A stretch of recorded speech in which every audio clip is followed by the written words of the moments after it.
Hello! I've already made 2 videos on Lex about his maiden CoOP titles, but he wasn't the only streamer to make some waves during the last WCOOP. Poker Talbot, aka TonkaaaaP, had his best series ever and he took home unbelievable 5 titles. This is a 5k buy-in turbo tournament and I want to focus on preflop play here. Today we will look at another hand that is bizarre at first sight, where players managed to play 6th bet pot on 17 big blinds. Hand starts with an open from the chip leader on early position. On the right, we see the ChipEV opening range. It's almost a quarter of hands and we should either raise or fold. If we look at ICM scenario on the left, we can see that we can open more than a third of hands and also some of them play better as a jam. Action falls out to TonkaaaaP on big blind, who decided to 3-bet.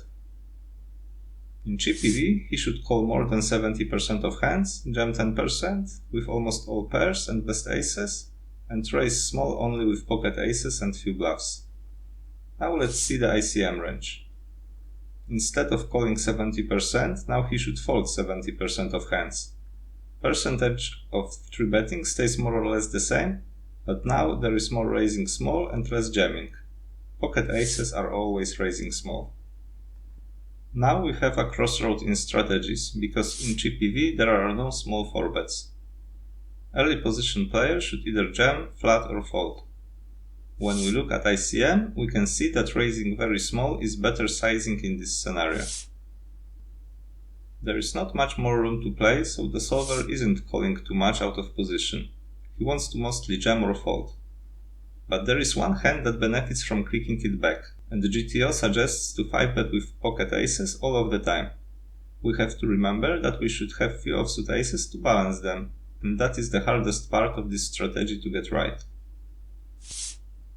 Against this 5-bet, hijack should call all pocket aces and 6-bet with queens, kings and ace-king, and big blind calling range should be aces only. Hand that looks like played in limit hold'em is actually GTO approved. Why is that? It's all about bubble factor and risk premium.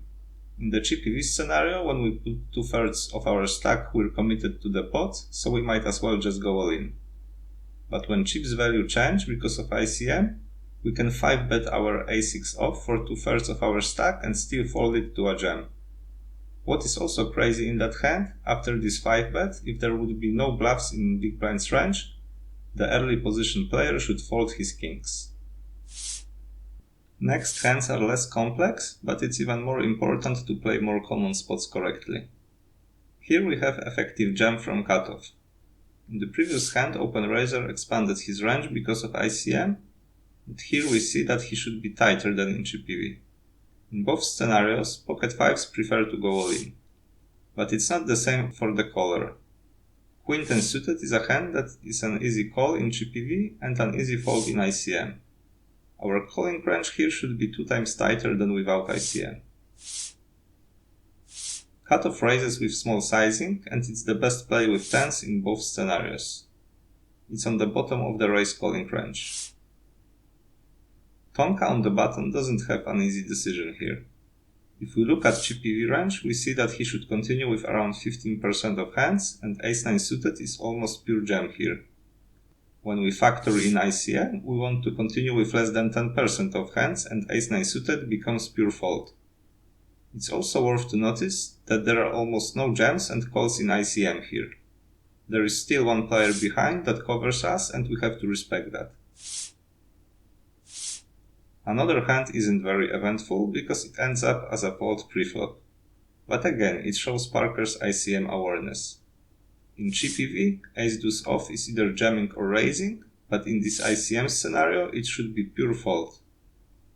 Next week we will change gears because I plan to make a video about playing on very deep stacks. I hope you enjoyed this video, don't forget to subscribe and see you next time. Bye.